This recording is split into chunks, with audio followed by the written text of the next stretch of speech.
और हरियाणा में निकाय चुनाव अब दिलचस्प हो गया है। पहले निकाय चुनाव और बीजेपी जेजेपी अलग होकर लड़ रहे थे, लेकिन अब दोनों के बीच बात बन गई है।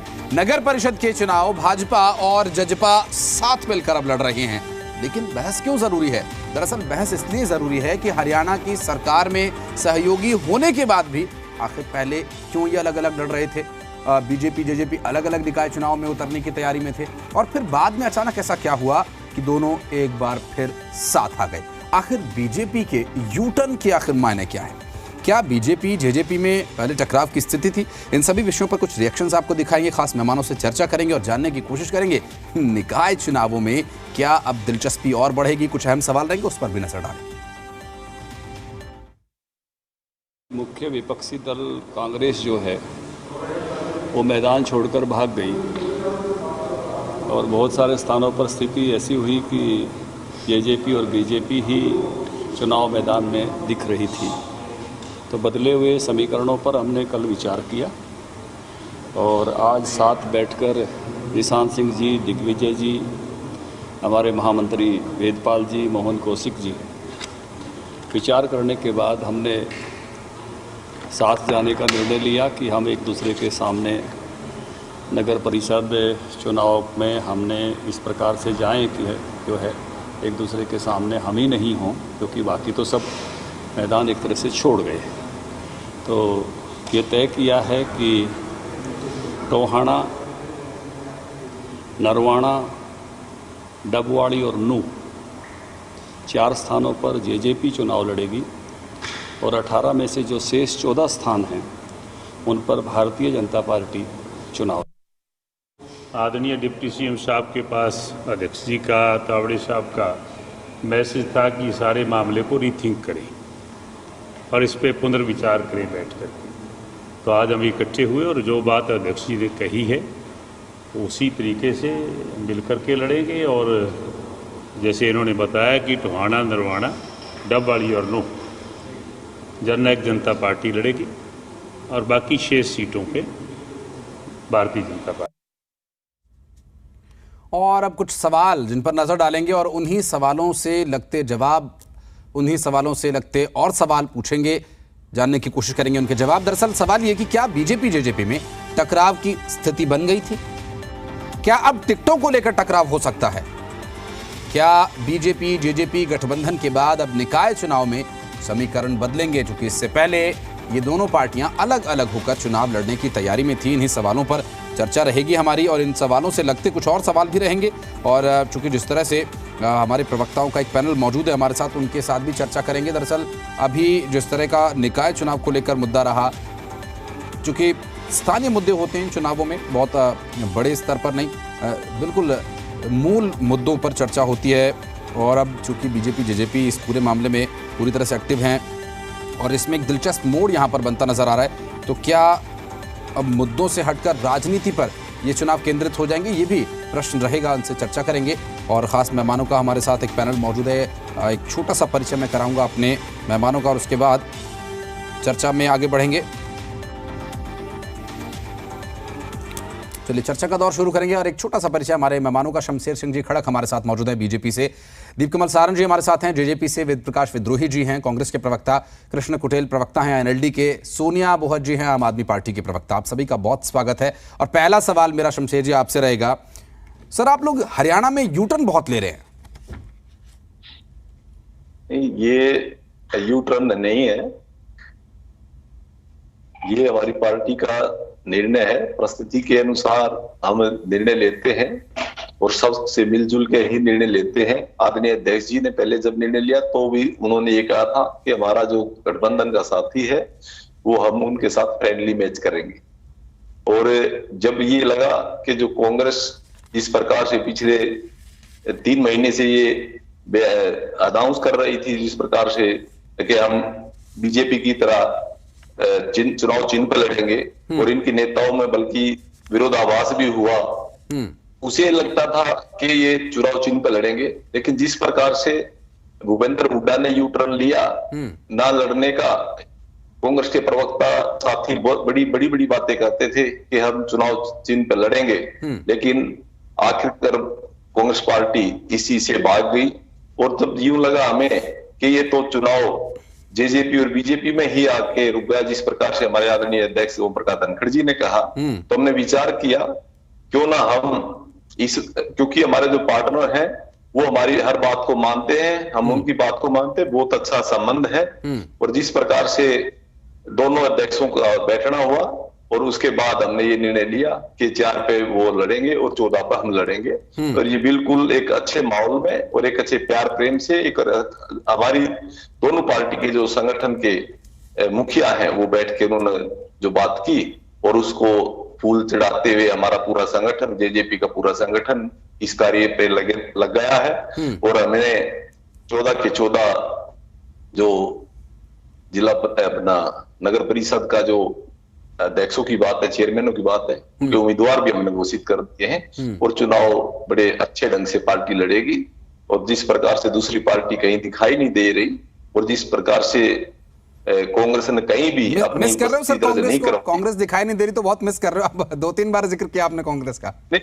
कांग्रेस देखो हमारा मुख्य विपक्षी दल है। हाँ। और मुख्य विपक्षी दल जब तक सामने नहीं आए तो चुनाव का मजा भी नहीं रहता। हम चाहते हैं कि मुख्य विपक्षी दल भी यदि चुनाव चिन्ह पे लड़ता पूरी चुनौती पेश करेगी कांग्रेस, तैयारी पूरी है। मैं चाहूंगा इस मामले में विद्रोही जी भी प्रकाश डालें।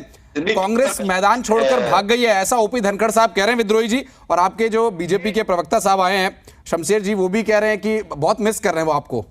देखिए धनखड़ साहब और खरखड़ा जी हमारे मित्र हैं। हाँ। जुमलेबाजी करना इनकी आदत है और यू टर्न लेकर देखिए कितनी विरोधाभासी बात कर रहे हैं। कह रहे हैं हम सोच समझकर सबसे सलाह लेकर फैसला लेते हैं। तो मैं पहले तो भाजपा प्रवक्ता खरखड़ा जी से ये पूछना चाहता हूं, क्या हिसार में अलग अलग चुनाव लड़ने का इन्होंने सोच समझकर फैसला नहीं लिया था? खड़क है सर, खड़क है जो इनका सरनेम है सर का, माफ करना, शमशेर जी का खड़क है नाम। हाँ ठीक है, माफ करना, मैं समझा हमारे खरखड़ा जी हैं वो मित्र थे वो। माफ करना खरक साहब, माफ से माफी चाहता हूँ। ठीक है सर। खरक साहब ने कहा कि हमने सोच समझकर फैसला लेते हैं। तो खरक साहब क्या आपने हिसार के अंदर सोच समझकर फैसला नहीं लिया? दूसरा इन्होंने कहा हम दोनों दलों के अंदर बड़ा सामंजस्य है। आप अजय चौटाला जी का बयान पढ़िए। अजय चौटाला जी ने जब इन्होंने गठबंधन तोड़कर एक तरफा फैसला किया कि हम अकेले चुनाव लड़ेंगे, तो अजय चौटाला जी ने कहा कि मैं भाजपा के इस फैसले से स्तब्ध हूं। हमें नहीं मालूम उन्होंने क्यों ऐसा फैसला लिया। अब ये फिर मिलकर चुनाव लड़ रहे हैं, इनका अधिकार है, लड़े, अलग अलग लड़े, मिलकर लड़े, जैसी इनकी मर्जी वैसे लड़े। इन्होंने कहा कांग्रेस भागकर खड़ी हो गई। खरक साहब हरियाणा का इतिहास उठाकर देख लीजिए। जब से हरियाणा बना है कांग्रेस ने कभी भी सिंबल पर चुनाव नहीं लड़ा। पिछली बार 2019 के विधानसभा चुनाव के बाद 2 नगर निगम और 1 नगर परिषद रेवाड़ी का हमने सिंबल पर चुनाव लड़ा था, पार्षदों का वो भी नहीं लड़ा। सोनीपत नगर निगम हम जीते, भाजपा हारी। अंबाला नगर निगम विनोद शर्मा जी की पत्नी जीती, भाजपा हारी। रेवाड़ी के अंदर हम हारे, भाजपा जीती। विनोद शर्मा जी की पत्नी सिंबल पे थोड़ी लड़ी थी, वो पार्टी से लड़ी थी, कैसे भी लड़ी थी वो जाने। मैं तो आपसे उनकी कह रहा हूँ जीती भैया, भी लड़ी थी। मैं उस विवाद में ही नहीं पड़ रहा, मैं कह रहा हूँ कि वो लड़ी थी, वो जीती है, हम हारे। मैं तो अपनी हार स्वीकार कर रहा हूँ। अंबाला के अलग पार्टी। अरे भैया मैं तो हरियाणा का इतिहास की बात कर रहा हूं। आप मैंने आपकी बात कहां गलत ठहराई है? मैंने कहा हम नहीं लड़े कभी भी। हमने ये केवल 3 चुनाव हरियाणा के इतिहास में सिंबल पर लड़े हैं। इसके अलावा कांग्रेस ने कभी भी सिंबल पर चुनाव नहीं लड़े। और बड़ी बड़ी बातें करने वाली भाजपा 1 नगर परिषद और 4 नगर पालिकाओं में जीत पाई थी और हर जगह हार गई थी। अब ये फिर लड़ रहे हैं सिंबल पर। अब इनका जजपा का और हरियाणा की शहरी जनता का सीधा मुकाबला है। अब हरियाणा की शहरी जनता इनको बता देगी कि ये कितने लोकप्रिय हैं, कितने इन्होंने शहरों के अंदर काम किया है, कितने इन्होंने आधारभूत ढांचा मजबूत किया है, कितनी नागरिक सुविधाएं दी हैं, ये जनता बता देगी। हम तो चुनाव जब लड़ते ही नहीं थे तो हम भागेंगे कहां? और जो योग्य उम्मीदवार होंगे उनको हम समर्थन देंगे और हम पूरा प्रयास करेंगे कि अब की बार भी भाजपा जजपा का वही हाल हो जो पहले नगर निकाय चुनाव में हुआ था।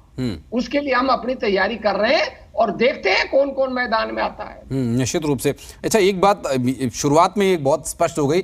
मैं आ रहा हूं शमशेर जी, क्योंकि एक रिएक्शन ले लेते हैं, फिर डिटेल में चर्चा करेंगे। पूरा समय हमारे पास, आपकी जो भी बात होगी आप रखिएगा, पूरा समय दूंगा मैं आगे आपको। लेकिन एक छोटा सा एक नोट, एक बात कहते हुए मैं आगे बढ़ूंगा, दीपकमल जी के पास चलेंगे कि जब भी बीजेपी के प्रवक्ता से सवाल होता है तो वो कांग्रेस से शुरू करते हैं, और जब कांग्रेस के प्रवक्ता से सवाल होता है तो वो बीजेपी से शुरू करते हैं। ये बात शुरुआत में स्पष्ट हो गई, ठीक है, कुछ और डिटेल में बात करेंगे। लेकिन दीपकमल, आपसे सवाल मेरा ये रहेगा कि एक बहुत ही छोटे भाई, निष्ठावान छोटे भाई की तरीके से बीजेपी के साथ आप लोग तालमेल बनाकर चल रहे हैं, और कभी भी चाहे आप आए या आपकी पार्टी से कोई और भी प्रवक्ता है, बहुत निष्ठापूर्ण तरीके से आप लोग जवाब देते हैं हर बात में। ये बात साफ जाहिर होती है कि पार्टी के साथ सामंजस्य न बिगड़े, इसके लिए आप पूरा ध्यान रखते हैं। सर, ये पार्टी के संस्कार हैं या फिर मजबूरी है आप लोगों की? चलिए आशीष, जिस परंपरा का जिक्र आप बीजेपी और कांग्रेस के प्रवक्ताओं के लिए कर रहे थे, कुछ वैसे ही मैं भी बनाकर रखता हूं। मैं पहले एक टिप्पणी कांग्रेस पर कर दूं, वेद प्रकाश विद्रोही जी पर जी। जिस पिछले स्थानीय निकाय चुनाव का वो जिक्र कर रहे हैं, उस चुनाव से पहले जितने स्थानीय निकाय में जो चुनाव घोषित हुए थे, हो रहे थे, उस चुनाव से पहले उनमें से कांग्रेस के पास जितने नगर परिषद थे, जितने नगर निगम थे और जितनी नगर पालिकाएं थी, उस चुनाव के बाद उनके पास बिल्कुल वही सेम संख्या नगर परिषद, नगर निगम और नगर पालिका की थी। उन्होंने अपना आंकड़ा एक भी नहीं बढ़ाया था, बिल्कुल सेम संख्या है। मैं ये कहेंगे तो मैं थोड़ी देर में 15 मिनट में वो संख्या गिन के भी बता दूंगा कि ये आपके पास थे और आपने जीते तो वो भी इतने। एक मिनट विद्रोही जी, एक मिनट। मैंने जो दावा किया है जी, आ रहा हूं मैं फिर आऊंगा। सुन लीजिए, एक बार सुन लेते हैं पहले, उसके बाद जवाब ले लेंगे आपसे। तो आप बताइएगा कि मेरे पास 5 थे कांग्रेस के पास और हमने 8 जीत लिए थे या 10 जीत लिए थे। मैं आपको कह रहा हूं, अगर आपके पास 5 थे तो आपने 5 ही जीते थे। ये बात अलग है कि बीजेपी के पास पहले कितने थे और वो घट गए थे, वो चीज अलग है। इंडिपेंडेंट्स के पास चले गए थे, लेकिन कांग्रेस का आंकड़ा नहीं बढ़ा था। मैं दोबारा से ये बात स्पष्ट कर रहा हूं, कांग्रेस के पास जितने थे उतने ही जीते थे। और ये सूरत तब है जब आप बार बार कहते हैं कि हम अपने सिंबल पर चुनाव नहीं लड़ते हैं। अगर चुनाव नहीं लड़ते हैं तो आप जीते कितने थे, आपके पास पहले कितने थे, आपने बाद में कितने कैलकुलेट कर लिए जब आप सिंबल पर चुनाव नहीं लड़ते हैं तो। और तीसरी बात, ये इतनी चालाक पार्टी है, इतनी शातिर पार्टी है, ये लोगों के बीच में ये दिखाना चाहती है कि सत्तारूढ़ दल के पास पहले क्या था और वहां से क्या घट गया। इनके अंदर इतनी हिम्मत नहीं है कि ये दिखाएं कि हमारा हाथ का निशान है, इस सिंबल को दिखाकर हमने इतनी जगहों पर चेयरमैन बना लिए।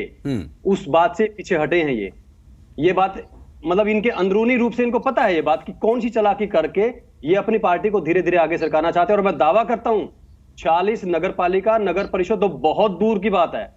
10 जगह पर भी सीट बांटने हो, शांति से कांग्रेस के लोग बिना लड़े झगड़े, रूठे, मीटिंग छोड़े बिना इकट्ठा हो ले एक बार और फैसला ले ले 10 सीटों पर भी, तो मेरी तरफ से चेतावनी, मेरी तरफ से चैलेंज है इस बात का। ये उनके अंदर ऐसे हालात है कि 40 सीटों पर बैठकर सहमति बना ले उम्मीदवारों की। दूसरी बात, आपने जैसे गठबंधन के बारे में जो जिक्र किया, हमारी तरफ से आशीष बिल्कुल, जब 2.5 साल पहले, और हम ये कहते हैं कि भारतीय जनता पार्टी ने हम पर विश्वास किया और हमें महत्वपूर्ण पद दिए, सरकार में हिस्सेदारी दी। जितने हमारे 10 विधायक आए थे उससे कहीं ज्यादा अपनी क्षमता से हमने लोगों की पिछले 2.5 साल में सेवा की है। और हमारा इरादा यही है कि हम इसी तरीके से अगले 2-2.5 साल भी लोगों के काम करते रहे। इस वक्त जब मैं आपसे यहाँ टीवी डिबेट में बात कर रहा हूँ, मेरे ऑफिस के बाहर कम से कम भी 400 लोग हैं जो प्रधान महासचिव दिग्विजय सिंह चौटाला जी से मिलने के लिए आए हुए हैं, और दिग्विजय चौटाला उनसे पिछले 3 घंटे से मिल रहे हैं, अगले 2 घंटे और मिलेंगे। तो ये हमारी तरफ से हमारा एक अवसर की तरह हम देखते हैं कि सरकार में है तो सरकार में रहकर लोगों की जितनी ज्यादा मदद हो सके, जो काम हो सके वो हम करते रहें और आगे भी करेंगे। हमने बिल्कुल, हम रिलैक्स हैं। जब भारतीय जनता पार्टी ने हिसाब में फैसला लिया कि हम अकेले लड़ना चाहते हैं, हमने एक पल भी नहीं लगाया कि हम ठीक है, हम इस सूरत के लिए भी तैयार है। जब इंडिपेंडेंट पार्टी है, जब पूरे प्रदेश में हमारा संगठन है, 90 हलकों में हमारे हल्का अध्यक्ष हैं, सभी जगह यूनिट है, तो हमें चुनाव लड़ने में क्या दिक्कत है। थोड़ा 2-4 घंटे का अलग मंथन ही तो होगा, वो हमने कर लिया 1-2 दिन में। और सबसे पहले 19 उम्मीदवार हमने घोषित कर दिए। अगले उम्मीदवारों की भी तैयारी थी। 2 दिन पहले दुष्यंत चौटाला जी, उप मुख्यमंत्री जी, जो कि विदेश में है, उनके पास जनता पार्टी के वरिष्ठ नेताओं की तरफ से संदेश आया कि हम रीथिंक कर रहे हैं और रीथिंक करने के लिए आप अपने वरिष्ठ नेताओं को भेजिए चंडीगढ़। निशान सिंह जी और दिग्विजय सिंह चौटाला जी कल आए, उन्होंने तावड़े जी और ओम प्रकाश धनखड़ जी के साथ बैठकर चर्चा की, नई रूपरेखा बन गई, हम उसके लिए भी तैयार हैं। हम दौरानी स्थिति के लिए भी ठीक थे, बीजेपी ने कुछ तय किया, हम उसके बाद के लिए भी ठीक थे।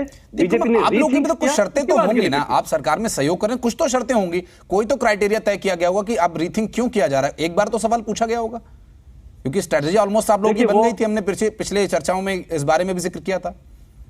देखिए, जो उसकी वजह ओम प्रकाश धनखड़ जी ने बताई कि जिस तरीके से पहले चर्चाएं ये थे कि कांग्रेस पार्टी भी अपने चुनाव निशान पर लड़ेगी, इंडियन नेशनल लोकदल भी लड़ेगी और आम आदमी पार्टी भी लड़ेगी, तो कई दल होंगे, तो फिर वो उस सूरत में हम अलग अलग लड़ें, और वो उनका एक विचार था, भारतीय जनता पार्टी का ये विचार था। लेकिन अब उनको ये लगा कि आम आदमी पार्टी का कोई स्थान जमीनी स्तर पर है नहीं, इंडियन नेशनल लोकदल की तो गिनती ही कहीं शुरू हो जाए तो बड़ी बात है। और कांग्रेस जब अपने मंथन, प्रशिक्षण, भ्रमण, पता नहीं क्या रायपुर में क्या कर, मैंने तो इतने साल हो गए, हरियाणा के लोग गर्मी की छुट्टियों में शिमला, मनाली और मसूरी जाते तो देखे हैं, ये रायपुर में कौन सा भ्रमण हो रहा है गर्मी की छुट्टियों में, मुझे ये समझ में नहीं आया। जब आम आदमी इसमें कांग्रेस पार्टी ने अपना पूरे तरीके से किनारा कर लिया, तो धनखड़ जी का ये कहना है कि वैसी स्थिति में ऐसा ना रहे कि बीजेपी और जेजेपी ही सामने लड़े हुए दिखे लोगों को, तो उस सूरत में उन्होंने रीथिंक किया है। ठीक है कृष्ण जी, बहुत बड़ा सवाल खड़ा किया है दीप कमल ने आपके लिए, और चूंकि जिस तरह की स्ट्रेटजी बदली जा रही है, जिस तरह की बातें हो रही हैं, सारा फुटेज तो बीजेपी, जेजेपी और कांग्रेस खा जा रही है। आईएनएलडी कहां है सर? देखिए, ये जनता सब जानती है किस प्रकार से जो है कि पहले बीजेपी ने कहा कि हम जेजेपी के साथ जो है कि चुनाव को नहीं लड़ेंगे, और फिर जो है कि बयानबाजी जो है कि आपस में होती है, और अजय चौटाला जी बोलते हैं कि हमारा जो संबंध था वो सब टूट चुका है, और इन्होंने आनंद फानंद के अंदर जो है कि अपने कैंडिडेट उतारने का काम किया, और जबकि दूसरे जो राजनीतिक दल है उनके ऊपर जो है कि आक्षेप इन्होंने लगाने का काम किया कि इनके पास कैंडिडेट नहीं है। और सबसे पहले मैं बताना चाहूंगा कि दीप कमल जी को कि सबसे पहले जो है कि इंडियन नेशनल लोकदल ने जो है कि बहादुरगढ़ से जो है कि अपना कैंडिडेट जो है कि उतारा है, और जो है कि इंडियन नेशनल लोकदल पार्टी जो है कि अपने संगठन के बलबूते पर जो है कि मजबूती के साथ इस चुनाव को जो है कि वो लड़ रही है। लेकिन कांग्रेस और बीजेपी और जेजेपी की जो नाटकबाजी है वो सब जनता देख रही है, और अपने काले कारनामे छुपाने के लिए जो है कि ये लोग जो है कि नाटकबाजी कर रहे हैं, और बड़े पैमाने पे जो है कि हरियाणा प्रदेश पर जो है कि वो बड़े घोटाले हुए हैं। और आज भी जो है कि करनाल के अंदर एक न्यूज खबर जो है कि पूरे सुर्खियों के अंदर है कि 86 लाख का जो घोटाला जो है कि वो खाद्य आपूर्ति विभाग के अंदर हुआ है, और वो डिपार्टमेंट किसके पास है? जनता पूछेगी नहीं कि इस चुनाव के अंदर क्या है कि आपने गरीबों का जो राशन है उसको डकारने का काम जो है लोगों ने किया है, कि वो डिपो धारकों के जो है कि जो अधिकारी है, अधिकारियों का जो है वो वहाँ के लोकल जो बॉडी है जो राजनीतिक संरक्षण लेकर के डिपो होल्डर जो है कि वो काम को करते हैं, अंजाम देते हैं उसके अंदर, और बड़े पैमाने पे जो है कि चाहे शराब का घोटाला हो, रजिस्ट्री घोटाला हो। और अभी मैं भाई कमलदीप सारंग जी से पूछना चाहूंगा कि अभी भादू साहब को जो ओएसडी थे उनके पंचायत के जो दोषी चौटाला जी के, तो उनको क्यों हटाने का काम किया बीजेपी ने? तो कहीं ना कहीं जो है आपस में जो है कि इनका तकरारबाजी तो है। पहले ओपी धनखड़ जी ने कहा कि हम अकेले चुनाव लड़ेंगे, और पार्टी के अंदर फैसला, और अब ये कह रहे हैं कि अभी भाई दुष्यंत जी जो है कि वो विदेश के अंदर है, उनसे बातचीत हुई है, और ये ऐसा है जो है कि हम मिलकर के चुनाव को लड़ेंगे, और कांग्रेस है कि वो मतलब आप मेरे सवाल का जवाब नहीं देंगे?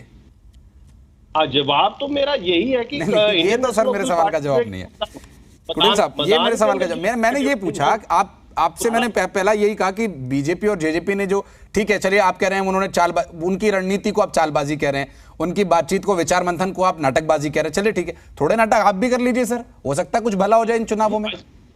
नाटकबाजी किस लिए करे? जनता के साथ नाटकबाजी तो थोड़ी करनी है। जो नहीं सर, वो असल में नाटकबाजी नहीं है, वो चर्चा है। अगर आप किसी के साथ, पार्टनर के साथ जब आप काम करते हैं तो उनको विश्वास में लेना बहुत जरूरी होता है। विश्वास की बात है कि पहले विश्वास में क्यों नहीं लिया जेजेपी को? पहले जब मान ले ओपी धनखड़ जी ने प्रेस कॉन्फ्रेंस करके कहा कि हम अकेले चुनाव को लड़ेंगे, तो अब क्या हो गया? तो बताया ना, दीप कमल जी ने बताया कि ओपी धनखड़ जी ने जो बात कही, ठीक है, वो बीजेपी ने क्या सोचा उन्होंने नहीं बताया, मैं ठीक है, लेकिन ओपी धनखड़ जी ने जो कारण दिया उसको मान रहे हैं वो लोग। और दूसरी बात कहते हैं कि इंडियन नेशनल, सर आईएनएलडी कहाँ है? आईएनएलडी कहाँ है सर? क्या तैयारी है? चौधरी चौटाला जी के सम्मान के अंदर इंडियन नेशनल लोकदल पार्टी जो है वो मैदान के अंदर है। वो चुनाव जो है कि डट करके लड़ेगी, सिंबल के ऊपर लड़ेगी। चाहे कांग्रेस इस मैदान को छोड़ करके जाए, ना लड़े, चाहे ये नाटकबाजी करते रहे, फिर मिलते रहे, टूटते रहे, जाते रहे, लेकिन इंडियन नेशनल लोकदल का जो स्टैंड है वो बरकरार है। चलिए ठीक है कृष्णदीप, फिर आऊंगा आपके पास, सोनिया जी के पास भी चलेंगे, लेकिन दीप कमल कुछ रिएक्शन देना चाह रहे हैं, छोटा सा लेते हैं फिर आगे बढ़ेंगे। हाँ, आप जैसे 3-4 बार जो आपने पूछने की कोशिश की, उसका जवाब ये बीच में देंगे, लेकिन उसको दोहराना नहीं चाहते कि इन्होंने एक उम्मीदवार खड़ा किया है बहादुरगढ़ से चेयरमैन पद के लिए। हाँ। और वो इनके प्रदेश अध्यक्ष नफे सिंह राठी जी की पुत्रवधू है। सुन लीजिए सर, देखिए ऐसे मत कीजिए प्लीज सर, डिबेट डिरेल हो जाती है, पता नहीं चलता कौन से प्रवक्ता क्या बोल रहे हैं। आप सुन लीजिए, मैं फिर समय दूंगा आपको। प्रदेश अध्यक्ष जो इनेलो के हैं, उनकी तो एक नैतिक जिम्मेदारी बनती ही थी कि किसी तरीके से अपने ऊपर कोई जिम्मेदारी लेनी, और हो सकता है वहां वो अच्छा प्रदर्शन भी कर ले। कपूर राठी जी की पत्नी वहां, उनके नफे सिंह राठी जी की पुत्रवधू लड़ रही है। दूसरी बात बीच में, दूसरी एक ही, मतलब इतना ही है इनेलो का जो दायरा है, एक चलो दो तीन होंगे, मतलब इससे ज्यादा शॉर्ट में रखना। हाँ बिल्कुल। दूसरी बात, इन्होंने कमलेश बहादुर जी का जो उप मुख्यमंत्री डिप्टी सीएम साहब के ओएसडी, उनका जिक्र बीच में किया। आज भी कमलेश बहादुर जी डिप्टी सीएम दुष्यंत चौटाला जी के ओएसडी हैं और राजस्व विभाग में स्पेशल सेक्रेटरी है। वो पंचायत विभाग में भी स्पेशल सेक्रेटरी थे। और इन एचसीएस प्रशासनिक अधिकारियों के तबादले एक निरंतर प्रक्रिया है उनके पास। हो सकता है अगले हफ्ते में कोई 2-3 डिपार्टमेंट और आ जाएं। ये कोई राजनीतिक विषय है ही नहीं। अधिकारियों का तबादला, अधिकारियों को कोई विभाग लेकर दूसरा विभाग दे देना, ये तो बहुत ही रूटीन प्रक्रिया है। लंबी लंबी लिस्ट आती है विभागों के उनके बदलाव की। वो डिप्टी सीएम साहब के ओएसडी थे और हैं, चेक कर लीजिए एक बार, और रहेंगे वो। कमलेश बहादुर जी ओएसडी रहेंगे। शमशेर जी मैं आऊंगा, हमारे साथ सोनिया जी भी हैं आम आदमी पार्टी से। सोनिया जी, एक प्रयास, एक साउंड बोर्ड कोशिश है निकाय चुनाव से आम आदमी पार्टी का कि हरियाणा में दस्तक दीजिए, जैसे दिल्ली से पंजाब, फिर हरियाणा, और फिर आप आगे विस्तार के लिए आगे बढ़ रहे हैं। अग्रिम शुभकामनाएं आप लोगों को। लेकिन सवाल मेरा यह है कि बीजेपी जेजेपी के साथ आने से जो पहले थोड़े फायदे की उम्मीद आम आदमी पार्टी कर सकती थी, थोड़ा सपना धुंधला तो हुआ होगा आप लोगों का। एक वोट कटुआ बनने का जो एक टारगेट यहाँ पर था आम आदमी पार्टी का, वो भी थोड़ा धुंधला नजर आ रहा है। नहीं सर, ऐसा कोई फैक्ट नहीं है। आम आदमी पार्टी का बहुत अच्छा माहौल है और लोगों में एक परिवर्तन का जुनून है। लोग चाहते हैं कि आम आदमी पार्टी को हम सत्ता में लाए, क्योंकि लोग बीजेपी से छिक चुके हैं, जेजेपी से छिक चुके हैं। लोगों ने बीजेपी के खिलाफ वोट डाला, जेजेपी उसके साथ अपने निजी फायदे के लिए मिल गई। लेकिन जब बीजेपी को ये लगा कि हम इंडिपेंडेंट होकर लड़ेंगे, और जब उनको लगा कि ग्राउंड लेवल पर जब उन्होंने सर्वे कराया कि हमारी स्थिति काफी खराब है, लेकिन जब उन्होंने मंथन किया, फिर दोबारा वो जेजेपी को के साथ हाथ मिलाती है और कहती है कि चलो भाई, दोनों भाई भाई हैं, आगे हमारा विधानसभा में तो हमारा चल ही रहा है, हम क्यों ना निकाय चुनाव भी इकट्ठे लड़े, क्योंकि स्थिति जो धरातल पर है बहुत ज्यादा खराब है और लोग इस बात से झटका लगा आप लोगों को? उठ चुके हैं। इस बात से झटका लगा? झटका नहीं लगा, कोई झटका नहीं लगा सर। हमें कोई आम आदमी का वोटर जो फिक्स है, क्योंकि लोग बीजेपी से थक चुके हैं, पहले कांग्रेस से थक चुके थे, अब बीजेपी से थक चुके हैं। अरविंद केजरीवाल जी के नेतृत्व में तीसरी बार मुख्यमंत्री। वोटर हमारे सर, देखो सर, हमारे वोटर वो है जिनकी आधारभूत समस्याएं हैं जो सरकार पूरा नहीं कर पा रही है। जैसे कि साफ सफाई, दावे किए जाते स्वच्छ भारत मिशन के, लेकिन अगर धरातल पर देखे तो लोगों के घरों के आगे कूड़े के ढेर लगे रहते हैं सर। अगर बात करें, मैं असम नगर पालिका की बात करती हूँ, तो आज तक जो कूड़े उठाने वाली जो है जो गाड़ियां आती है, उनके ठेके नहीं छोड़े गए हैं। क्या बात भाई, CM city, Karnal CM city है और असंध है जो करनाल विधानसभा का पार्ट है।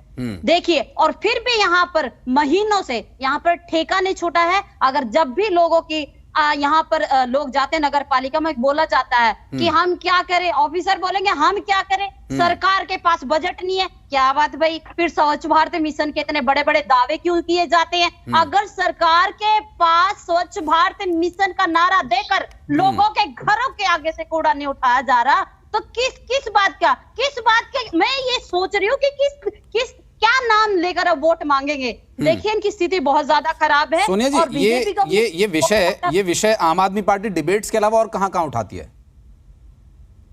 डिबेट, देखिए, डिबेट के अलावा हम लोगों के पास जाते हैं, हम लोगों की समस्याएं जान लेते हैं और लोगों की समस्या के पर मंथन करते हैं कि अगर आम आदमी पार्टी सत्ता में आती है, जो भी लोगों की समस्याएं या धरातल पर जो समस्या है, हम उनको पूरा जड़ से खत्म करने के हम पूरा सत्ता में आने का टारगेट है मैडम आप लोगों का। 2 बार आप बोल चुकी सत्ता में आने के लिए तैयार हो आप लोग हैं। लोगों की अभी पहले थोड़ा आप आंदोलन से निकले पार्टी हो मैडम, आप आंदोलन से निकली पार्टी हो, आप लोग आंदोलन के लिए जाने जाते हो, मशहूर रहे हो आंदोलन, और आंदोलन के सहारे ही जब आपने आंदोलन किया तभी दिल्ली में आप लोगों को सीट मिली, सत्ता मिली, जो आपने जिक्र किया, फिर पंजाब में भी लगातार आप लोग एक्टिव रहे। ठीक है, आपको लोगों के काम करने का तरीका बहुत अलग है, मैं मानता हूं इस बात को और एग्री करता हूं इस चीज से, लेकिन आम आदमी पार्टी ने 14 सीटें ली, बीजेपी ने 12 ली, लेकिन क्या करे बीजेपी पार्टी, आपको पता है क्या बोलो, आप सब जानते हैं। बिल्कुल हम सब जानते हैं और यही जानने की कोशिश कर रहे हैं कि स्ट्रेटजी आखिर बीजेपी की क्या है। अभी आप एक फैसला लेते हैं, फिर आप दूसरा फैसला ले लेते हैं, आप विचार मंथन करते हैं। आम आदमी पार्टी से डर गई है बीजेपी, शमशेर सिंह जी? बिल्कुल सोनिया जी को मैं एक बात बताना चाहता हूं। सोनिया जी को अभी तक हरियाणा का भूगोल पता नहीं है। अभी इन्होंने कहा कि जो असम है वो कर्नाटक विधानसभा का हिस्सा है, तो मुझे बड़ी हंसी आ रही है। इन लोगों को आज तक ये पता नहीं कि कौन सी विधानसभा है, कौन सी लोकसभा है, ये क्या सत्ता की बात करेंगे या क्या लोगों का दुख दूर करेंगे, क्या सफाई की बात करेंगे। अभी इनको ये भी पता नहीं कि जो स्वच्छता में पूरे भारत में कर्नाटक का कौन सा स्थान था। ये एक बड़ी बड़ी डींगे मारते हैं, बड़ी बड़ी झूठे बोलते हैं। ये जिस प्रकार पहले सुनिए, हमारी पार्टी मारती है सर, तो बीजेपी मारती है सर, धरातल पर देखिए। प्लीज सुनिए, ये तरीका अच्छा नहीं आपका बीच में बोलने का। मैं नहीं बोला, आप बोल रहे थे। इनको ये भी पता नहीं हमारे कितने जिले और स्वच्छता के अभियान में से रोहतक का क्या स्थान रहा, एमडी यूनिवर्सिटी का क्या स्थान रहा। हालांकि आज इस विषय पे डिबेट नहीं है, लेकिन इन्होंने डिबेट को इधर उधर घुमाने की कोशिश की है। मैं ये बताना चाहता हूं आपके माध्यम से, मीडिया के माध्यम से, जिस प्रकार से जेजेपी और बीजेपी एक इतना अच्छा गठबंधन है, एक दूसरे के विचार को अच्छे से समझते हैं और जिस विषय पे डिस्कस करना चाहते हैं उस पे एक आराम से एक अच्छे माहौल में डिस्कस करते हैं और उसको पूरा करते हैं। दूसरी बात, जिस प्रकार का ये अपने साथी कृष्ण जी बोल रहे थे कि अजय चौटाला जी ने ये कभी नहीं कहा, जो जिस प्रकार की भाषा ये बोल रहे थे। अजय चौटाला जी ने कहा कि जो हमारा साथी पार्टनर है बीजेपी, जो उन्होंने जो फैसला लिया होगा वो ठीक ही लिया होगा। यदि वो सभी पे लड़ेंगे तो हम भी सभी पे लड़ेंगे। और ये एक फ्रेंडली मैच की आदरणीय धनखड़ जी ने बात की थी और यही बात अजय चौटाला जी ने बात की थी। लेकिन जो इनके सपने हैं, इनका कब कोई गठबंधन में या कोई दरार आए या कोई किसी प्रकार का, तो इनके सपने पूरे होने वाले नहीं है। बीजेपी और जेजेपी एक अच्छे साथी की तरह काम कर रहे हैं। चाहे वो आप जिस प्रकार से भादो जी का वो उदाहरण दे रहे थे, मैं आपको बताना चाहता हूँ जो नहीं, एक मिनट पूरी बात सुन लीजिए। नहीं, मैं उनको रोक रहा हूं, आप बात पूरी कर लीजिए। हाँ, सरकार की नियुक्तियां ये माननीय मुख्यमंत्री जी की, माननीय उप मुख्यमंत्री जी की, माननीय जो भी जिस विभाग का मंत्री है, तो उस पर निर्भर करता है कि वो किसको ओएसडी रखना चाहते हैं, किसको उसका अपना पर्सनल सेक्रेटरी रखना चाहते हैं। इस चीज पे नामुकर करने की जरूरत नहीं है। वो आज भी ओएसडी है और कल भी ओएसडी रहेंगे, जैसे मेरे भाई कमल जी ने बताया। तो आपको खुश होने की जरूरत नहीं है। बहुत अच्छा गठबंधन चल रहा है, वो पूरा समय चलेगा। और ये जो चुनाव की बात आई है, खुश होने का सारा मौका तो आप लोगों ने छीन लिया। आप लोग अलग अलग चुनाव लड़ते हैं, कुछ उम्मीदें बनती, अब आपने खुश होने का मौका छीन लिया, तो आप कह रहे हैं कि खुश मत होइए। हमें ये कहा, आभास था, ये दोनों पार्टियों को आभास था कि कांग्रेस चुनाव पे आएगी। और जिस प्रकार से विधोई जी कह रहे थे, तो विधोई जी को ध्यान नहीं। हमने रोहतक की नगर निगम जीती, हमने भिवानी के जीता, 4 नगर निगमों में जिस प्रकार से बीजेपी आई, जींद का चुनाव लड़ा, तो जिस प्रकार से हमारी जीत हुई, तो विधोई जी को पूरा ध्यान नहीं है। और मैं विधोई जी ये नहीं कहना चाहता, हम आपको कहें, आपके प्रवक्ता पिछले 3 महीने से गला फाड़ फाड़ के कहते थे कि हम भी, और इसमें आपने जो श्रीमती किरण चौधरी जी का बयान सुना था, उन्होंने जी अप्रोच किया कि उनका सुझाव था कि भाई मैं अपने जो लोकसभा में, जो श्रुति की लोकसभा में जितनी भी नगर परिषद पालिका जो आती है, तो मैं उनकी जिम्मेवारी उठाती हूँ। लेकिन भूपेंद्र सिंह हुड्डा वो जो अपने आप को एक क्षेत्र का नेता कहता है, जिस प्रकार से रोहतक झज्जर और जिस मुहिम में आता है, तो उन्होंने किसी प्रकार का जद्दोजहद ना करके एक नए सिरे से, मतलब एक सिरे से ये दिखाया कि भारतीय जनता पार्टी के मुकाबले में हम इलेक्शन लड़ना चाहते हैं, दूसरे सिरे से बिल्कुल नकार दिया। और चुनाव चिन्ह जिस प्रकार से अध्यक्ष है हमारे जो कांग्रेस के, उन्होंने एक लाइन से ही ये प्रस्ताव खत्म कर दिया। और मैं आपको याद दिलाना चाहता हूँ रोहित जी, शैलजा जी ने भी कहा था, उससे पहले तंवर जी ने भी कहा था हमें स्थानीय निकाय चुनाव भी सिंबल पर लड़ने चाहिए।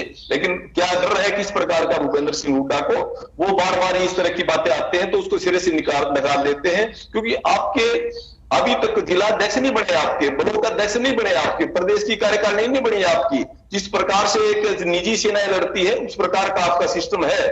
और वो जो आप इस चुनाव चिन्ह पर जाते तो आपको और भी बुरा हाल होता। बुरा हाल तो भी होना है कि जिस प्रकार से आप अपने विधायकों को, एक जो 80 साल के व्यक्ति रघुवीर कालियान जी का आपने विश्वास नहीं है, उसको भी आप छत्तीसगढ़ लेके गए हैं। जिस प्रकार का आपका जो आचरण है ये सारे हरियाणा की जनता देख रही है। जो 1.5-2 लाख वोटों से जो विधायक बने हैं उनको आपकी पार्टी ने भरोसा नहीं है, वो उनको बिकाऊ मानती है और उनको एक दायरे में रख के ऐसा दिखाती है कि भाई आप पे हमने भरोसा नहीं है, जिस दिन वोट डालेंगे उस दिन आपको दिखाएंगे, तब तक आपको किडनैप रखेंगे।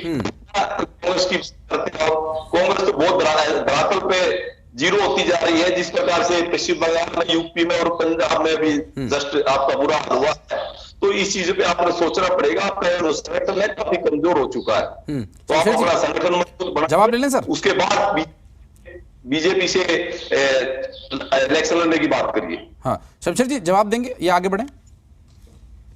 आप जरूर आगे बढ़े जी, मैंने अपनी बात रख दी। शमशेर जी से मेरा सवाल है, माफ कीजिएगा सॉरी, वेद प्रकाश जी से सवाल है। वेद प्रकाश जी आप जवाब देंगे इस पर या शमशेर जी का? आगे बढ़े। हाँ जी, क्यों नहीं, बिल्कुल। देखिए, कांग्रेस ने कभी सिंबल पर चुनाव नहीं लड़ा, ये मैंने आपसे पहले ही कह दिया।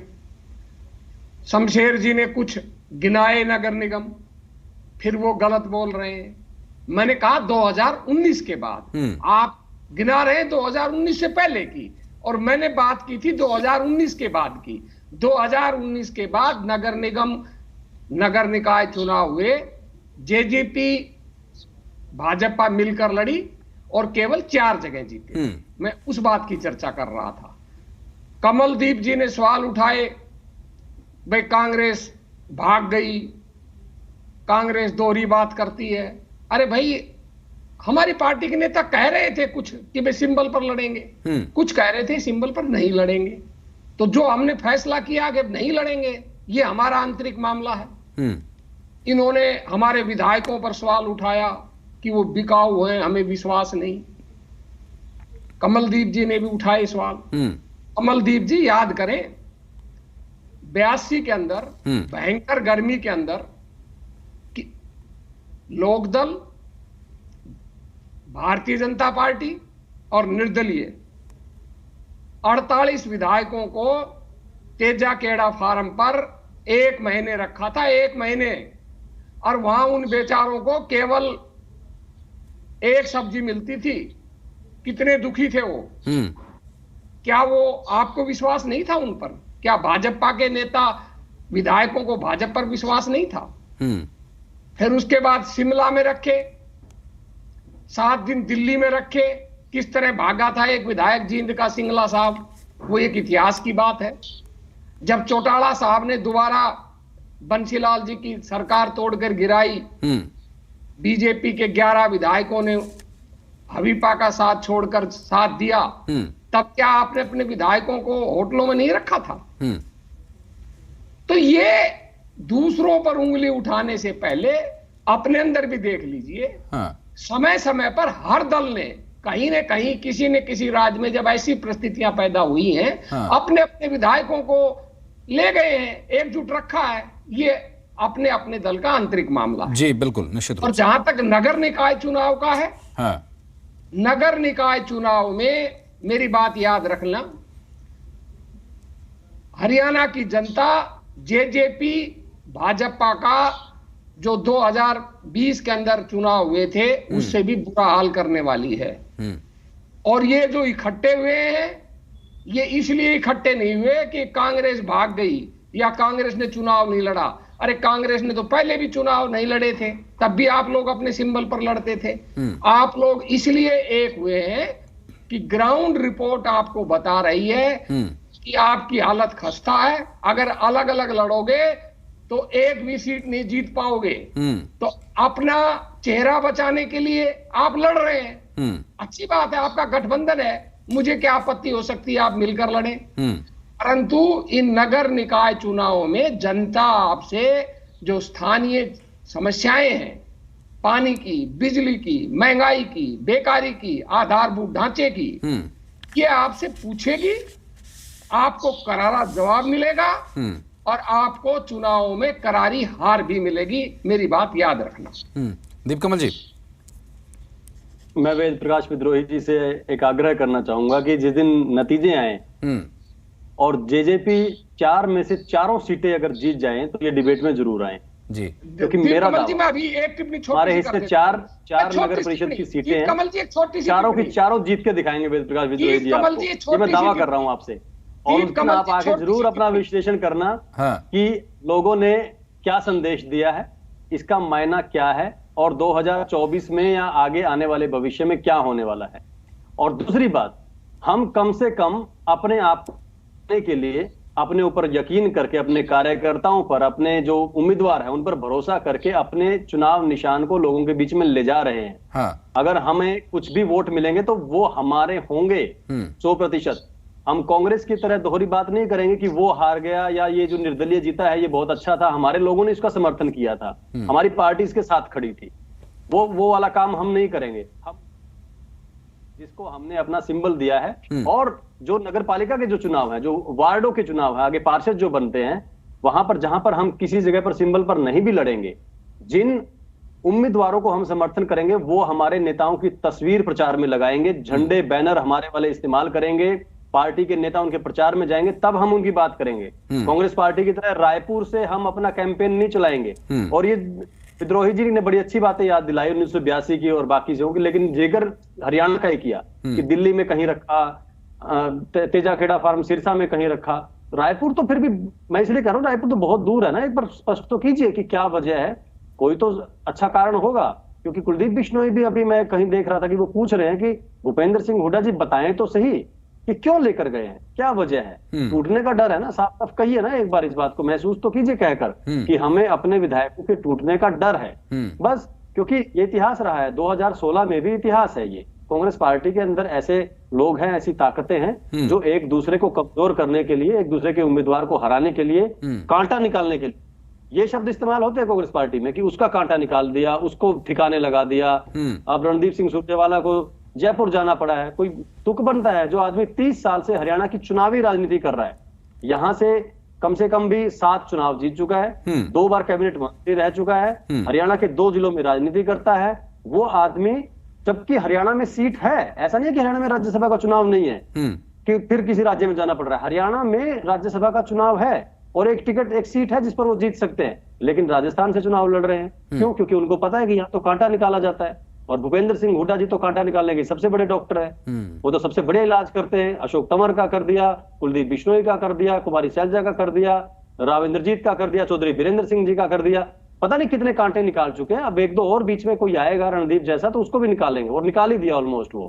तो ये स्थिति कांग्रेस पार्टी की है, ये विद्रोही जी बहुत अच्छे से जानते हैं, मेरे से ज्यादा जानते हैं, मैं ये मानता हूं, क्योंकि वो बहुत नजदीक से देखते हैं, अपने नेताओं की फितरत और उनके अंदाज को जानते हैं, और उससे किसी तरीके से अपना एक फेस सेविंग जो काम होता है कि हाँ 30 लोग वहां 27-28 लोग वहां चले गए हैं, उनको ले आएंगे, वोट कम से कम 25-26 तो ना रह जाए, 29-30 तो पड़ जाए। ये कहे कि 1-2 आदमी दगाबाजी कर गया, क्योंकि यहाँ रहते तो शायद 5-6 आदमी निकल लेते इनके हाथ से। ठीक है, थोड़ी फेस सेविंग, थोड़ा सा निकाय चुनाव पर हम लोग वापस आएंगे, थोड़ा राज्यसभा चुनावों की तरफ मामला जा रहा है, वापस लौटेंगे। और कुछ एक निकाय चुनाव पर, ठीक है, राज्यसभा का भी विषय है, और चूंकि ये आपस में जुड़ा हुआ है सारा मामला, तो निश्चित रूप से स्वाभाविक रूप से ये चीजें बातें जिक्र होना चाहिए। त्रिपाठी जी एक छोटी सी टिप्पणी। हाँ सर, आप कर लीजिए, फिर मैं आगे बढ़ूंगा कृष्ण जी के पास। मैं केवल इतना कहना चाहता हूं, दीप कमल जी, 19 तारीख को चुनाव है, अगर मुझे किसी डिबेट में आने का मौका मिला तो मैं आपसे विश्लेषण भी करूंगा, और शालीनता के साथ हार होगी तो हार भी स्वीकार करूंगा। मैं उन लोगों में नहीं हूं जो भाग किसकी हार स्वीकार डर करोगे जाऊं। आप? आपके तो कैंडिडेट नहीं है, किसकी हार स्वीकार करोगे आप? आपने कहा ना कि आपने अपनी पार्टी का बताया ना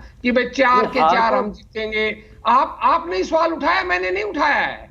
आपने कहा कि आप डिबेट पे आना और बात करूंगा, मैंने नहीं कहा है श्रीमान जी। आपका चैलेंज मैंने स्वीकार किया करेंगे ना, तो आप बीजेपी और जेजेपी की हार जीत का विश्लेषण करेंगे ना।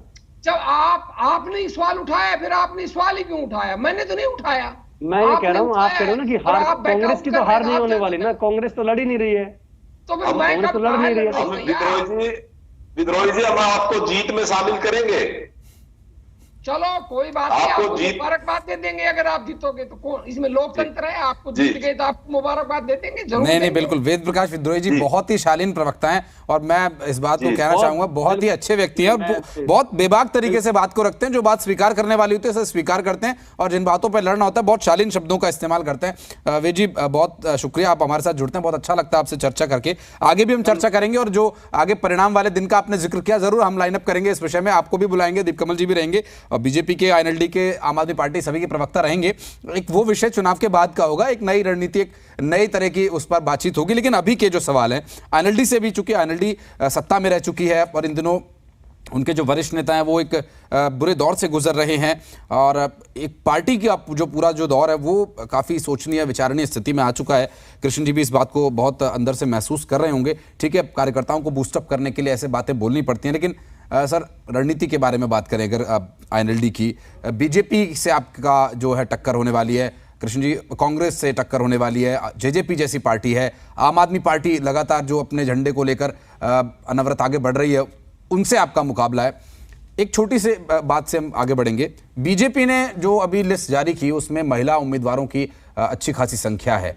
महिलाओं के जो कैंडिडेट की अगर बात करें तो महिला कैंडिडेट के लिए बीजेपी के पास अच्छे चेहरे हैं, पूरी रणनीति है। INLD के पास महिला चेहरों की कमी है सर, 1 या 2 चेहरे ही दिखाई देते हैं कार्यक्रमों में, वो भी कुछ नहीं है। नारायणगढ़ से जो है कि हमारी कैंडिडेट वो भी महिला है। भिवानी से जो है कि डॉक्टर कुलवीर कौर जी वो भी हमारी भिवानी से कैंडिडेट है, वो भी महिला है। और बहादुरगढ़ से जो हमारी कैंडिडेट है वो भी महिला है। और अभी सोना से जो साबरवाल जी है वो भी हमारी जो है कि महिला कैंडिडेट है और भी हमारे संपर्क में लिस्ट जारी हो जाएगी और तारीख है कल को जो है कि लिस्ट हमारी जारी हो जाएगी और उसके अंदर जो है कि महिलाओं की संख्या जो है कि वो बड़े पैमाने पे, ऐसा कुछ नहीं है कि INLD के पास जो है कि महिलाओं की कमी है, क्योंकि हमारा महिला जो संगठन और आदरणीय बहन सुनैना चौटाला जी जो है कि वो कहीं ना कहीं प्रतिदिन जो है कि उनके जो कार्यक्रम लगे रहते हैं और महिलाएं बड़े पैमाने पर इंडियन नेशनल लोकदल पार्टी के साथ जो है कि जुड़ी हुई है और संगठन बड़ा मजबूत है हमारा।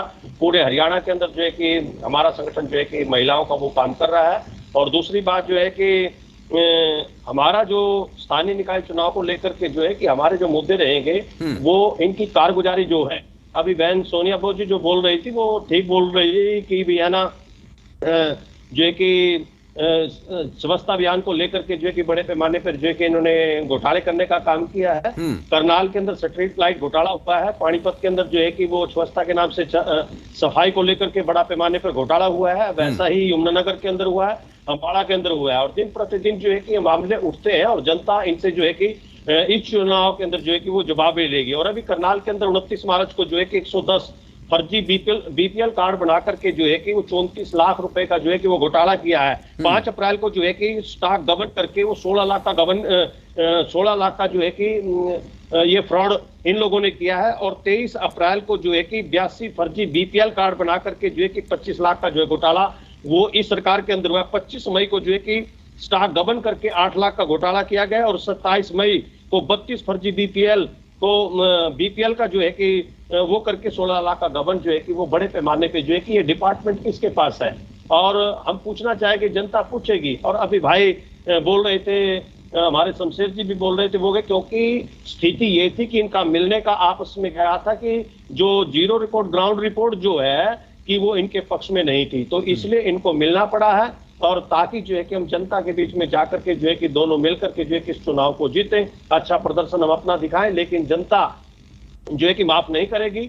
किसानों के साथ जो इन लोगों ने किया है, तो जो है कि वो जनता किसान नहीं भूले हैं। व्यापारियों के साथ जो है कि जो उन्होंने काम किया हुआ है वो व्यापारी जो है कि उस बात को नहीं भूल रहे हैं। मजदूरों के साथ इन लोगों ने क्या काम किया तो मजदूर उस बात को नहीं भूल रहे हैं। और गरीब लोगों के साथ जो कि जैसे कि ये फर्जी बीपीएल घोटाला मिलकर चुनाव लड़ना कोई गलत बात तो नहीं है, ठीक है, विचार मंथन होता है, लेकिन अगर क्या आईएनएलडी भी इसके बारे में सोच रही है? अच्छे साथी की कमी आप लोग भी महसूस कर रहे हैं क्या?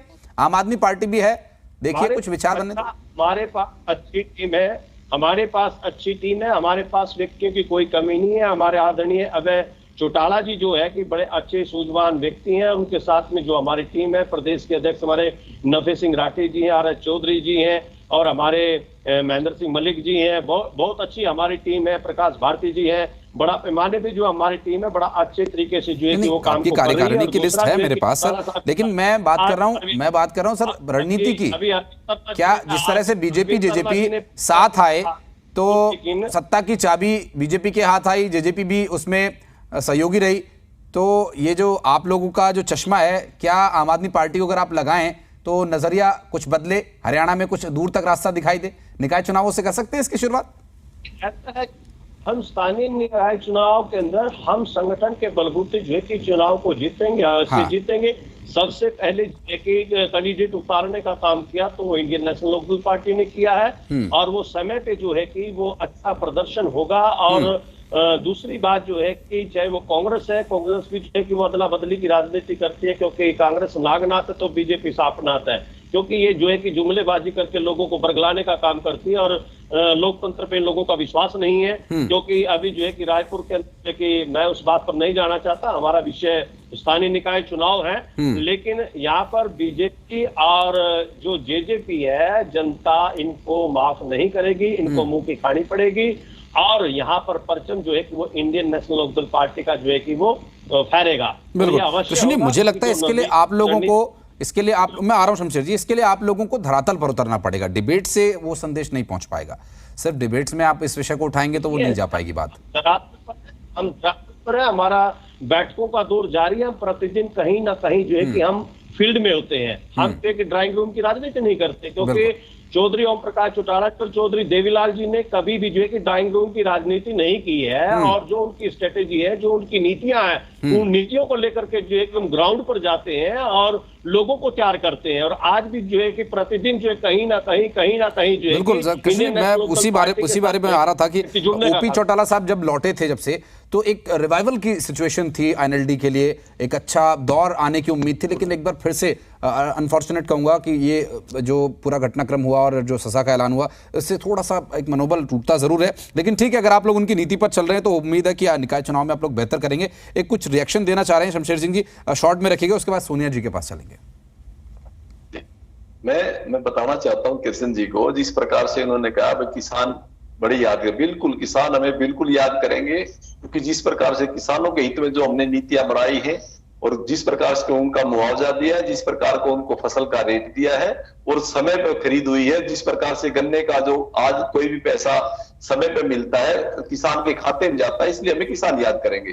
उसी प्रकार से हमने व्यापारियों के लिए जितनी अच्छी अच्छी नीतियां बनाई है और जिस प्रकार से व्यापारियों में इनेलो के राज में धमकी देते थे और उनसे पैसा वसूल करते थे, आज व्यापारी बड़ा सुरक्षित महसूस करता है। आज उसको किसी प्रकार का कोई किसी जेल में बैठे किसी गुंडे का फोन नहीं आता।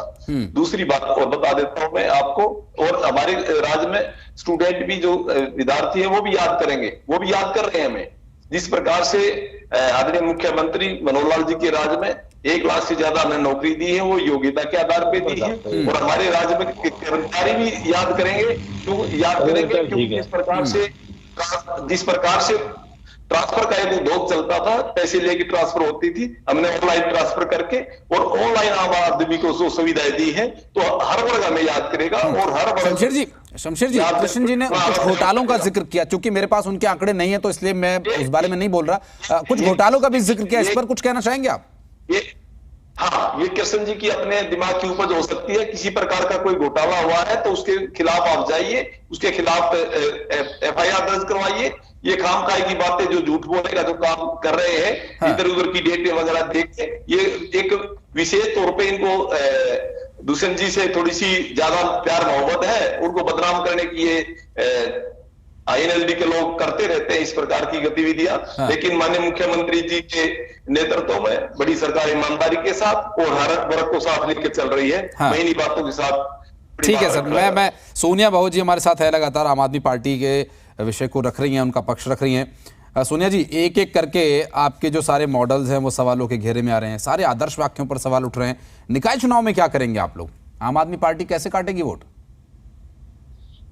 वोट देखिए सर, वोट क्या है, हम ना तो हवाई बातें करते हैं, ना हम ये कहते हैं हम ये कर देंगे वो करते हैं। आपको पता है जो सत्ता में पार्टी है वो हवाई बातें करके वोट तो बटोर ली है, लेकिन वोट बटोरने के बाद धरातल पर लोगों के पास जो समस्याएं हैं, जो धरातल पर जो समस्याएं हैं, उनका कितना ये लोगों के पास पूछते हैं, जाते हैं उनके पास क्या क्या समस्याएं हैं।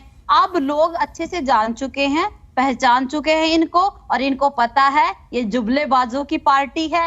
और रही बात DTP का जो घोटाला है, करनाल में देखिए ना, CM के घर में इतने घोटाले हैं, और अभी ये प्रवक्ता साहब बोल रहे थे, बीजेपी का पक्ष रख रहे थे कि ऐसे FIR दर्ज कराइए। अरे DTP को तो सरेआम पकड़ा, करोड़ों रुपए कैश उनके पास, सोने हीरे इतना कुछ पकड़ा है। किसने पकड़ा मैडम? जिसमें बड़े बड़े लीडर जिसमें शामिल थे।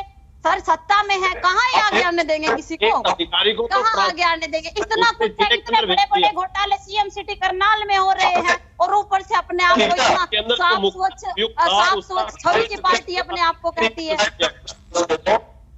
आपने पकड़ा क्या, या आपने कोई रिपोर्ट दी क्या? कोई एक आदमी का नाम बताइए जिसके आपने सरकार को आगाह किया।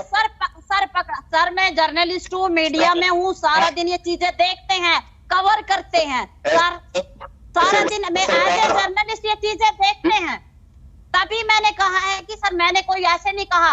आपको अगर आपको इन चीजों पर विश्वास नहीं तो मेरा नंबर दे दीजिए, सारे बतौर प्रवक्ता आप यहाँ पर, ठीक है, लेकिन मैं ये पूछ रहा हूँ कि किसने कार्रवाई की, किन लोगों ने कार्रवाई की? अगर पुलिस ने कार्रवाई की तो भी ये श्रेय सरकार को जाएगा, बीजेपी को जाएगा, कि बीजेपी की, चूंकि पुलिस जो है बीजेपी के अंडर में, अगर ये किसी जांच एजेंसी ने की तो वो भी?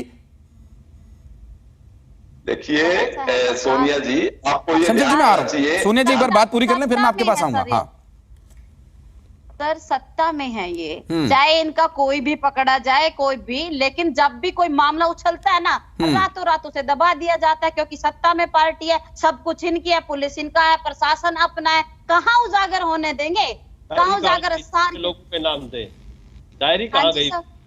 वो डायरी कहाँ गई जो जिन लोगों के नाम सबके नाम थे, जो डायरी थी जिसमें सबके नाम थे, जिसमें कुछ नेता भी शामिल थे, कहाँ है वो डायरी? एक दफा तो मीडिया में आता है, फला नेता, वो नेता, बड़ा नेता, शीर्ष नेता, ये नेता, ये कहाँ है सर वो डायरी? वो डायरी खंगाल लीजिए। और मैं एक अधिकारी को ट्रांसफर कर दिया गया, बिल्कुल ट्रांसफर कर दिया था। एक दिन तो 200 करोड़ बता रहे हैं, अगले दिन वो 10 करोड़ पे आ जाते। ले लेते हैं जवाब, ले लेते हैं। दीप कमल जी कुछ कहना चाह रहे हैं? सोनिया जी, ये आप समझ चुका है। जवाब ले लेते हैं, दीप कमल जी कुछ कहना चाह रहे हैं? हाँ देखिए आशीष, आम आदमी पार्टी की जो प्रवक्ता हैं उनका जो तर्क है उसके आधार पर तो फिर अगर ये कह रही है कि सरकार में है इसलिए हर बात को दबा लेते हैं और कोई सच सामने नहीं आने देते, तो इस हिसाब से तो फिर जो दिल्ली में आम आदमी पार्टी की सरकार चल रही है उसके जितने दावे हैं उन सारों को हम ये फॉर्मूला लगा देते हैं कि वहां जब तक इनकी सरकार है तब तक ये अपने सारे घोटाले जो हैं वो दबाए रखेंगे। इनका पता तो तब चलेगा जब इनकी सरकार दिल्ली से जाएगी और आने वाली सरकार फिर इनका एक एक काला चिट्ठा सामने रखेगी। दूसरी बात मैं एक बात के लिए एक टिप्पणी करने वाला था आशीष, कि आज आपकी डिबेट में सारे प्रवक्ता काफी अच्छी भाषा में और अच्छे तरीके से अपनी बात रख रहे हैं। हाँ। ये बहुत कम होता है, लेकिन आम आदमी पार्टी की प्रवक्ता जिस तरीके से कोई हवाई बातें कर रही हैं उससे मेरा ये रिमार्क तो रह गया। अब कम से कम यहाँ पर हम एक पॉजिटिव नोट के साथ, अब देखिए ये कहें कि सरकार है तो यहाँ पर ये घोटाला हो गया, ये घोटाला हो गया और अखबारों में ये छपता है, अखबारों में ये हो गया, जितने भी बातें की हैं किसी भी एक भी घोटाले का, एक भी जितनी जो भी ये बात टर्म कर रहे हैं, एक के भी अगर आधिकारिक आंकड़े और ये कह दें कि ये बजट था, ये लगा है, ये विजिलेंस की रिपोर्ट है, ये ठेकेदार का बजट था, ये चीजें थी, कोई एक चीज बता दे, किसी एक का भी मैं चैलेंज कर रहा हूं, चाहे जितना मर्जी 2.5 साल में से कोई भी इनको भी मुद्दा एक भी ध्यान में आता हो आम आदमी पार्टी की प्रवक्ता को, कोई एक का भी बता दे, चाहे यूं नहीं कि हवा में बात चल रही है तो उसमें अपनी बात भी जोड़ दी और राजनीतिक रोटियां सेक ली उसके ऊपर।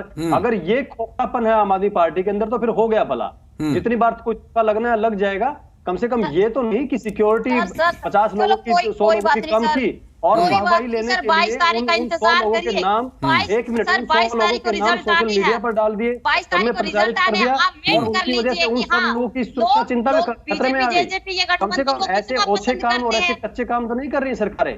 आम आदमी पार्टी इतनी पंजाब में बहुमत उनको मिला है लेकिन उसके बावजूद इतना हल्का काम कि सीआईडी से जुड़ी हुई इंफॉर्मेशन वाहवाही लेने के लिए कि हमने इतने लोगों की वीआईपी कल्चर कम कर दिया, इनके फोर्सेस घटा दिए, ये काम कोई प्रचारित करने का होता है और पार्टी की तरफ से हो गया ना, उसका अंजाम देख लिया। आज मुंह दिखाई नहीं बन रहा है वहां पर और सबकी वापस करनी पड़ रही है। पंजाब हरियाणा हाईकोर्ट ने भी कहा है कि हर एक की सिक्योरिटी वापस करो। इस तरीके से कम से कम। और एक मैं बहुत ही महत्वपूर्ण बात मैं आपको ये कह रहा हूं, पंजाब में आम आदमी पार्टी ने क्या अपराध किया है किसानों के साथ।